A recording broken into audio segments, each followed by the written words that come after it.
আসসালামু আলাইকুম রহমতুল্লাহ। রাত 3টা বাজে। এটা আজিয়াদ মোড়।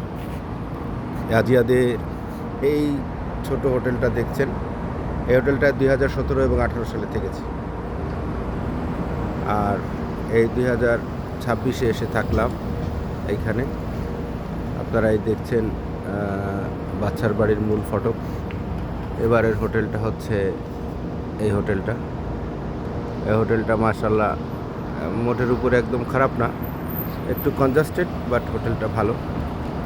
বিগত 17 সালের এই যে বড় হোটেলটা দেখছেন এটাও থেকেছি, এবং রাত 3টার চারিদিকের যে আপনারা হাওয়াটা দেখছেন, রাত 3টা। এখন মানুষ অল্প অল্প মানুষ বাইতুল্লাহর দিকে যাচ্ছে। তাহাজ্জুদ পড়ে ফজর পড়ে তারপরে আসবে। এই রোডটা, এই মোড়টা আসলে খুবই নয়নাভিরাম। কিছু গাছপালা রয়েছে এখানে। এই সোজা ওই যে দূরে দেখা যাচ্ছে বাইতুল্লাহর পথ। খুব অল্প সময় আমরা ওখানে চলে যেতে পারবো ইনশাআল্লাহ। আসসালামু আলাইকুম।